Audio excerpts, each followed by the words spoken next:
The void of space stretched endless and black. Stars glittered like tiny diamonds, but one star shone brighter than all. It was not the light of the star itself, but the reflection of something massive around it, something impossible, something no one had expected to ever see. The human exploration ship Aurora drifted toward it slowly. On the observation deck, Captain Elias stood silent, staring at the impossible structure. It was a sphere, a gigantic shell of metal and energy, built around an entire star, a Dyson Sphere, the legendary megastructure spoken of only in theory, now real before their eyes. The crew whispered in awe. No civilization could have built this, one scientist muttered. But it is here, another answered with shaking voice. The sphere stretched farther than the eye could follow, endless walls of alien design surrounding the star at its heart. Its surface glowed faintly, as if sleeping, as if waiting. Humanity had searched the stars for decades. They found ruins, old wrecks, abandoned colonies, but nothing like this. This was no ruin, no broken memory. This was power, hidden and silent. Captain Elias knew that every great empire of the galaxy would kill to claim such a prize. Yet here they were, humanity, the youngest of star travelers, the weakest in the eyes of aliens, standing first before the greatest mystery of all. "Prepare a landing team," Elias ordered. The words carried weight, for every soul aboard knew the risk. No one knew if the structure was empty, hostile, or alive. But no human could turn away from it now. The landing ship detached and drifted toward an opening in the sphere's surface. The gate was not carved by human hands, yet it opened as if inviting them in. A tunnel of light guided the ship deeper into the darkness. Every sensor screamed with energy spikes, yet the ship was unharmed. It was as if the sphere recognized him. Inside, the humans beheld halls larger than cities. Towers of silver metal rose toward ceilings lost in the mist. Strange patterns of light crawled along the walls like veins of living energy. No one spoke, for words were too small for the wonder before them. Dr. Kiera, the lead scientist, pressed her scanner against the surface of a pillar. The device blinked, confused. "It is older than anything we have measured," she whispered. "Millions of years, maybe more." But then the device flickered again, showing something stranger. The energy is not dead. It is waiting. Captain Elias felt it too, a hum in the air, faint but growing, as if the entire structure was aware of their presence. He lifted his hand to a panel glowing faintly on the wall. The moment his skin touched it, the chamber exploded with light. Lines of blue fire ran across the walls, across the floor, stretching out into the distance. The Dyson Sphere was waking up. The crew gasped. Some stumbled back in fear, but Elias stood firm, his eyes locked on the rising glow. For the first time in history, humanity had touched something greater than any empire, something beyond imagination. "Captain," Kira said, her voice trembling. "It responded to you, not the machines, not the scanners, only to you." Elias felt the hum grow louder, deep inside his bones. It was not hostile, not yet, but it was aware. The sphere had seen them, and it had chosen to wake. Outside, across the galaxy, signals spread. Alien empires listened. Their ships turned. Their leaders whispered. The humans had found something they should not have. The humans had touched the forbidden. And now, the galaxy would come to stop them. But inside the sphere, humanity stood alone in the silence. The air glowed faintly, and a deep voice, not heard but felt, filled their minds. "Descendants, you have come at last." The crew froze. Their hearts racing. The Dyson Sphere was not only alive, it was speaking to them, and its words were clear. It had been waiting, not for aliens, not for machines, but for humanity. Captain Elias looked around at his team. Shock, fear, and wonder filled their eyes. He knew at that moment that history had changed. This was no simple discovery. This was destiny. The Dyson Sphere had chosen its heirs, and the galaxy would never be the same again. The chamber still glowed with living light. Every surface pulsed as if the entire Dyson Sphere had taken a breath. The humans stood frozen, their eyes wide, their hearts pounding. The words they had felt still echoed in their minds. "Descendants, you have come at last." Dr. Kira dropped her scanner, her hands shaking. "This is impossible," she whispered. "No machine should recognize us. No structure should call us descendants." But the sphere had spoken, and none could deny it. Captain Elias kept his hand on the glowing panel. He felt heat, but it did not burn. He felt weight, but it did not crush. Instead, it was as if the sphere was scanning him, searching inside his very blood. The humming grew louder, and the walls shifted, opening paths deeper into the structure. "We are being invited in," Elias said, his voice calm but sharp with tension. The team exchanged nervous looks. Every step forward was risk, but turning back was no longer possible. History itself had already changed the moment the sphere had answered. As they moved forward, the walls shone brighter. Symbols lit up above their heads, flowing like rivers of starlight. They did not recognize the language, but it felt familiar. It was as if some hidden memory inside humanity stirred at the sight of it. Then suddenly, alarms blared on the Aurora orbiting outside. Lieutenant Harper's voice cracked through the comms. "Captain, multiple warp signatures detected. Alien fleets are arriving." The sphere was not silent anymore. Its awakening had sent signals across the stars, and the galaxy had heard. The crew tensed. They knew what this meant. The alien empires, the ones who had ruled the stars long before humanity left Earth, would not let this go. The sphere was too great, too powerful, too dangerous. If humans claimed it, balance would shatter. Within minutes, the first alien warships appeared outside the sphere, black, spiked vessels of the Xylar Dominion, their crimson insignias burning against the void, the most ruthless empire in known space. Their message was short, filled with arrogance and threat. "Leave the sphere at once, humans, or be destroyed." On the observation deck of the Aurora, human officers watched the enemy fleet grow. They had no chance against so many, but Captain Elias's voice cut through the fear, steady and unbroken. "We hold position," he ordered. "This is humanity's discovery, and we will not abandon it." Inside the sphere, the humans pressed deeper. The air shimmered, and they entered a chamber filled with colossal machines. Each device towered like a mountain of steel and crystal. They hummed softly, alive with ancient power. Dr. Kira gasped. "These are reactors, but they are not just powering the sphere. They are feeding the star itself." A sudden jolt shook the chamber. The alien fleet outside had fired a warning shot, a beam of energy crashing against the sphere's outer shell. But the sphere did not bend, did not break. Instead, it responded, light rippling across its vast surface like armor awakening from slumber. The crew stared as the walls around them glowed brighter. It was as if the sphere was aware of the threat outside. Elias felt his heart race. "It is defending itself," he whispered, "or defending us." Another voice filled the chamber, deep and resonant. "You stand in the place of the makers," it said. "Only the worthy shall inherit the flame." The crew shuddered, their breaths caught. The sphere was not only testing them, it was judging them. Outside, the Xylar warships unleashed their full weapons. Lances of fire, missiles, and beams tore through the void. But the sphere's surface ignited, forming a shield of golden energy that swallowed the attacks like nothing. The aliens faltered, fear breaking through their arrogance. This was no ruin, no dead relic. This was a living fortress, and it was awakening for humanity. Inside, the ground shook as vast machines shifted into motion. Panels rotated. Gears larger than cities moved. The star at the center of the sphere flared brighter, its light pulsing through every wall. The humans stumbled, caught between fear and wonder. Dr. Kira's voice cracked as she spoke. "It is linking with the star. It is alive with stellar power." Captain Elias clenched his fists, his voice hard. "This is no accident," he said. "It has chosen us, but the galaxy will come to take it from us." The crew fell silent, for his words were truth. The awakening of the Dyson Sphere was not a secret anymore. It was a beacon, and every empire in the galaxy would come for it. Yet as the light grew stronger, Elias felt something deeper. Not just power, not just danger, but destiny. And destiny could not be denied. The Dyson Sphere glowed brighter with every passing moment. Its endless walls shimmered like a second sun, its defenses alive once more.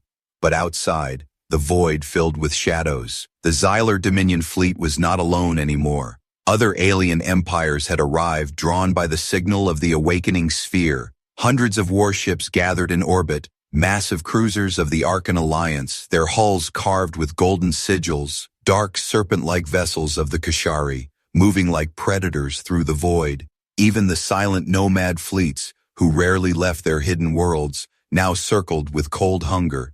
They all had one purpose: stop humanity and claim the sphere. On the Aurora, alarms blared, every screen filled with enemy signatures, more than humanity had ever faced before. Lieutenant Harper's voice. Hook, Captain. If they unite, we are finished. But Captain Elias's eyes never wavered. They will not unite, not truly, he said. They fear each other almost as much as they fear us. Inside the sphere, the human landing team pressed deeper. The corridors shifted around them like a maze alive. Strange lights guided them forward, but each turn carried weight, as if they were being watched. Dr. Kira's scanners pulsed red. There is intelligence here. Something vast. Something aware, she whispered. It is testing us still. Then the chamber shook, not from outside attack, but from within. Walls split apart, and a colossal machine rose before them. It was no weapon, no guardian. It was a memory engine, a library of light. Holographic figures appeared, beings tall, graceful, with eyes like burning suns. The makers, the builders of the sphere, they spoke without sound, their voices flowing directly into human minds. You are of us, the vision said. Our blood flows in your veins. You are the last hope of our fire. The crew staggered. Aliens across the galaxy had always called humanity young, fragile, unworthy. But now the truth was clear. Humanity was not weak. Humanity was air. Outside, the alien fleets argued. The Arkan Alliance demanded the sphere be destroyed before humanity unlocked its secrets. The Kashari hissed, claiming the power for themselves. The Xylar roared threats of war. The galaxy stood on the edge of battle, and in the middle of it, humanity held the key. Inside, Captain Elias clenched his fists. Why us? He whispered, staring at the glowing figures. Why choose humanity? The vision flickered, showing stars burning, worlds collapsing, empires turning to ash. Because we failed, the makers answered. We built the sphere to protect life, but our pride destroyed us. Now you must decide if you are greater than we were. Suddenly the lights at Setumbayans hifted red. The sphere had detected the fleets outside. The great walls vibrated, as if preparing for war. Dr. Kira gasped. It knows, it feels the threat. Energy lines spread across the walls like fire racing across dry earth. The sphere was charging, not to attack humanity, but to shield them. Then, for the first time, an alien fleet made its move. The Xylar Dominion, their blood-red ships lunging forward, weapons blazing, hundreds of beams tore through the void, aiming not at the sphere, but at the Aurora, the humans' only ship, their only lifeline. The crew on board braced for death. But before the beams could strike, the Dyson Sphere answered. A surge of golden energy erupted from its walls. A barrier of pure starlight expanded, swallowing the Xylar attack in silence. The beams vanished as if they had never been fired. The Xylar ships froze, their crews screaming in disbelief. The sphere had not only defended itself, it had defended humanity. Inside, Captain Elias felt the hum grow stronger. The voice of the sphere filled the chamber once more. Your trial begins, it thundered. If you survive, the fire shall be yours. The walls shifted again, corridors sealing behind them. The humans realized they were trapped inside the sphere. It was not enough to discover, not enough to touch. They had to prove themselves worthy while the galaxy closed in from outside. Captain Elias drew a steady breath. The path forward glowed with blue fire, leading into the unknown. He looked at his team, fear and determination burning in their eyes. This is no longer just exploration, he said. This is survival, and the fate of humanity rests with us. And as the alien armadas outside circled closer, ready to strike, the humans stepped deeper into the living heart of the Dyson Sphere, not knowing if they would emerge as heirs to its power or vanish as dust in its endless halls. The humans followed the path of blue fire deeper into the Dyson Sphere. The corridors curved and twisted like veins of a living heart. Each step they took closed the way behind them, trapping them further inside. There was no turning back, only forward. The air grew warmer, the hum louder. The sphere was alive now, awake, watching their every move. Dr. Kira whispered, her voice trembling. It is guiding us, but also testing us. This is not random. At last, the team entered a vast chamber, so large the ceiling was lost in clouds of light. The walls were covered in moving symbols, glowing with silver fire. In the center stood a crystal obelisk, taller than a skyscraper, humming with endless energy. The moment the humans stepped closer, the obelisk flared to life. Images flooded their minds, memories not their own. They saw the makers, the ancient builders, a race that had mastered stars and shaped galaxies. They had built Dyson Spheres not as weapons, but as sanctuaries, places to guard life against the endless hunger of the universe. But then came betrayal. The vision showed wars of fire, fleets burning, whole worlds consumed. The makers had fought one another for control of their creations, and in their pride, they destroyed themselves. The Dyson Sphere had survived, but its builders had perished. All that remained was a legacy, waiting for someone new to claim it. The visions faded, leaving silence heavy in the chamber. The crew stared at each other, hearts racing. Captain Elias clenched his jaw.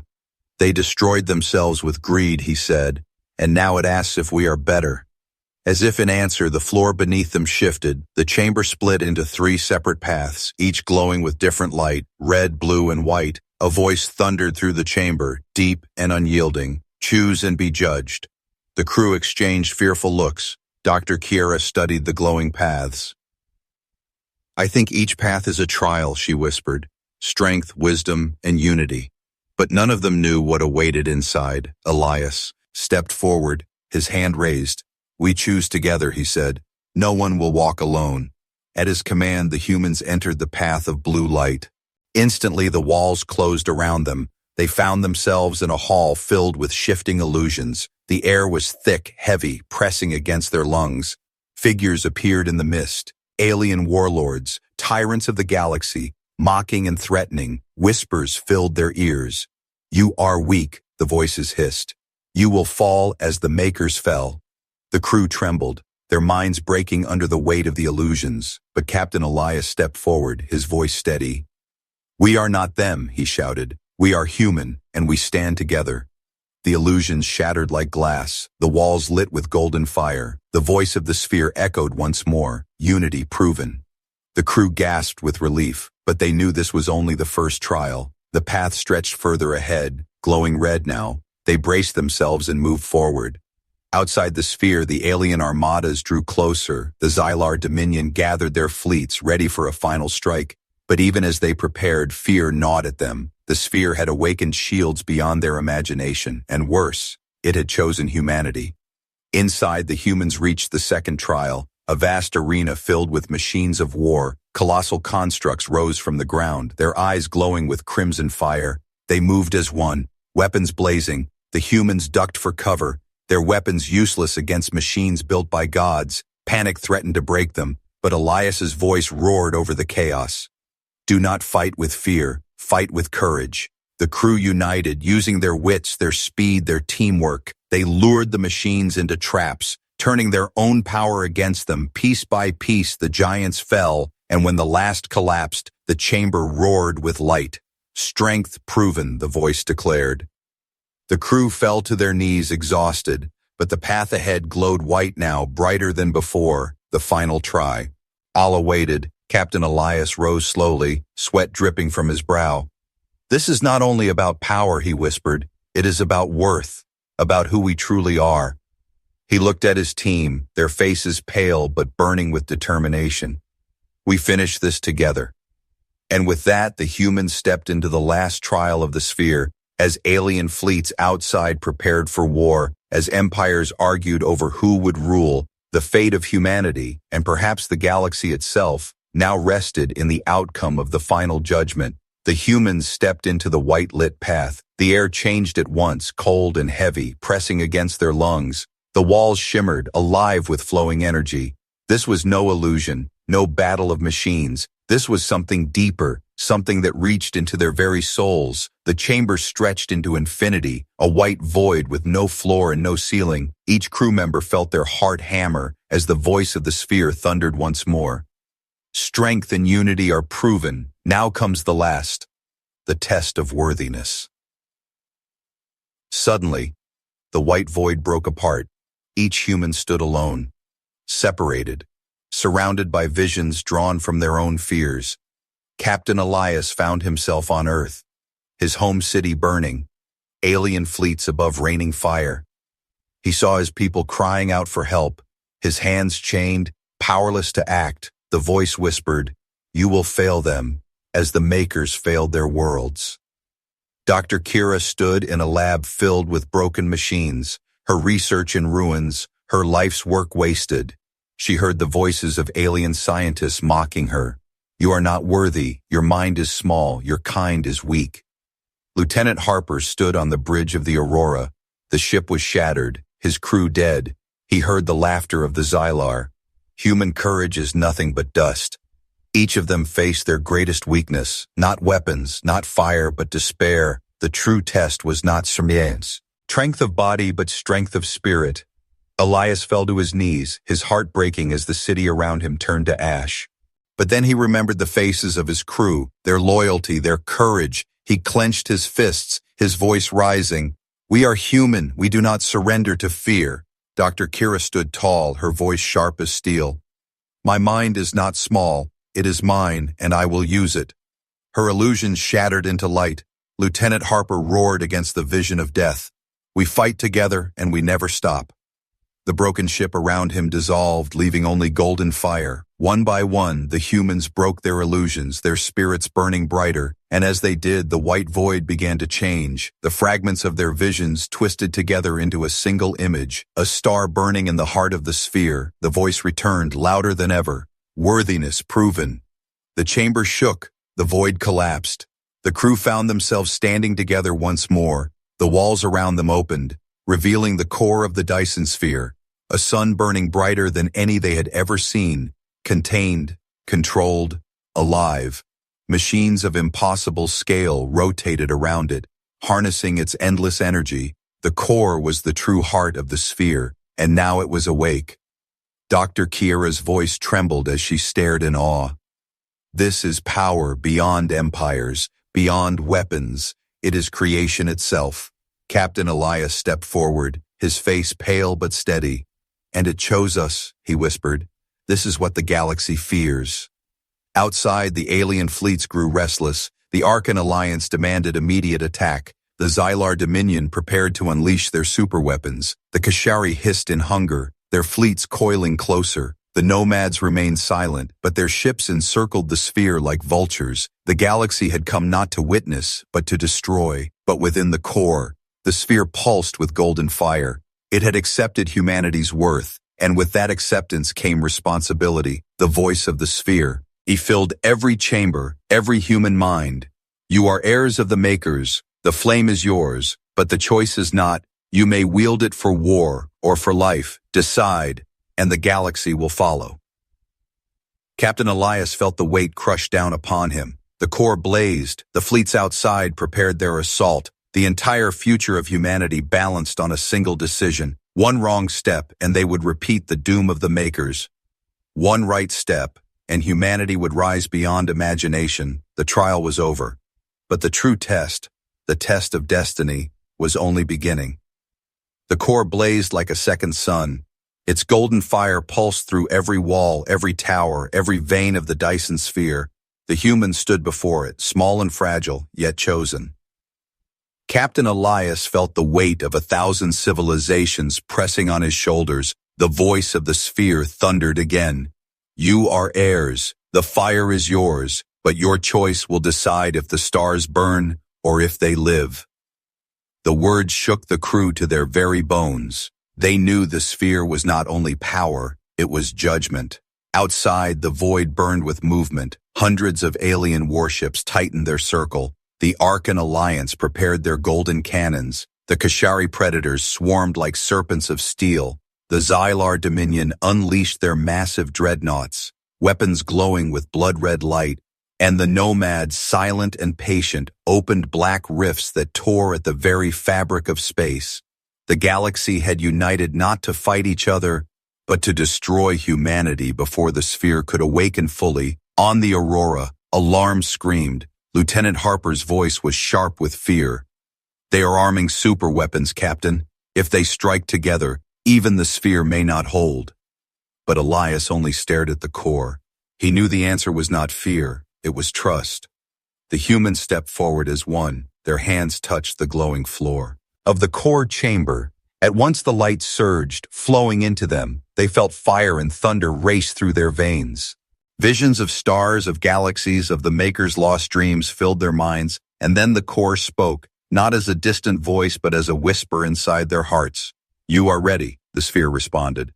Its outer walls flared with light so bright that alien fleets shielded their eyes. From its surface, vast structures unfolded, rings of energy, towers of fire, weapons beyond comprehension. But these were not weapons of destruction alone. They were guardians, shields, and forges of creation. The sphere was not only a fortress, it was a cradle, a choice. The alien empires panicked. The Xylar commander screamed orders. Destroy them now, before they master it.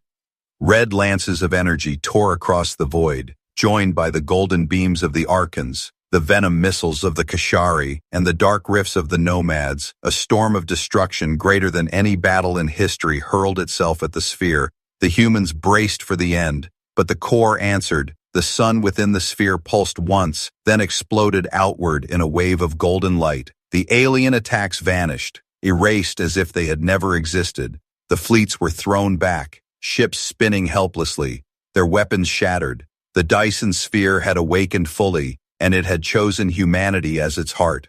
Inside the core chamber, the humans fell to their knees, gasping as the power coursed through them. Dr. Kira's voice trembled with awe. "This is not just energy, it is control of the star itself." Elias rose slowly, his eyes burning with determination. "The galaxy came to destroy us, but we will not answer with destruction, we will answer with strength." The sphere seemed to hear his words. Its defenses shifted, not into weapons of annihilation, but into shields of radiant fire. Every human ship in orbit was wrapped in golden light, untouchable. The alien fleets froze in disbelief. The youngest race of the stars had become untouchable in a single moment, but with that awe came terror. The empires now saw humanity not as fragile explorers, but as the heirs of a fallen god race, and terror breeds war. Elias knew this was only the beginning. The sphere had given them its fire, but the galaxy would never stop hunting them. The voice of the sphere whispered one final time. The Makers fell because they chose power without wisdom. Now humanity must decide, will you be saviors or destroyers? Elias looked at his crew, at the blazing core, at the fleets outside gathering once more, and he knew the final decision was near. The awakening was complete, but destiny was still to be written. The Dyson Sphere blazed like a newborn star. Its walls shimmered with golden light, its core pulsed with endless power. Humanity stood within its heart, trembling but unbroken, chosen by destiny. Outside, the galaxy watched in fear. The fleets of the Xylar, the Archons, the Kashari, and even the silent Nomads. They had come to destroy a weak race. But what they saw now was something greater than empires, humanity wrapped in the fire of gods. Captain Elias stood at the center of the core chamber, his crew at his side. The voice of the sphere echoed once more. "The fire is yours, but how it burns depends on your hand." The alien fleets gathered their courage. Their commanders screamed, "They cannot be allowed to rise. Strike now, before it is too late." A storm of weapons filled the void again, but the sphere's shields of golden fire spread wider. Every attack dissolved like smoke in sunlight. The humans did not even need to strike back. The sphere protected them. Dr. Kira's voice shook. "They will never stop. They will keep coming, empire after empire, until the galaxy burns." Elias's eyes hardened. "Then we must give them a choice," he said. "Fear us or follow us."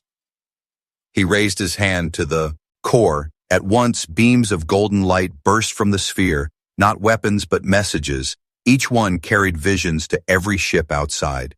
Visions of humanity's struggle, of Earth's long fight for survival, of courage and sacrifice, and visions of the sphere, not as a weapon, but as a guardian of life. The alien commanders staggered as the visions filled their minds. They saw not conquerors, but protectors, not tyrants, but heirs chosen by destiny. Still, some refused. The Xylar flagship surged forward, its commander roaring, "Humans are liars. They are thieves of power." its weapons charged with crimson light, but before the blast could fire, the sphere reacted. A single beam of golden fire struck the ship. The dreadnought vanished in silence, reduced to nothing. The rest of the fleets froze in terror. Captain Elias's voice thundered through the comms. Humanity does not seek conquest, but we will not kneel. The sphere has chosen us, and we will use its fire to protect. If you attack us, you will fall. If you stand with us, you will rise. Silence filled the void. The Arkans lowered their cannons. The Kashari pulled back, their serpents curling away. The nomads vanished into the black, leaving only shadows behind. The galaxy understood. Humanity was no longer prey. They were the flame reborn. Inside the core chamber, the golden light softened. The voice of the sphere whispered its final words. The makers are gone, but their dream lives. Guard the stars, guard life, for the fire is now yours. Elias felt the weight of those words sink into his soul. He knew humanity's path would not be easy. Empires would still fear them. Wars would still come. But now, humanity was no longer weak. They were no longer alone. They carried the fire of the sphere. The humans looked out at the blazing walls around them, at the living star they now commanded, and in that moment they knew the galaxy had changed forever. The Dyson Sphere had slept for 1,000,000 years, but at last it had awakened and it had chosen humanity.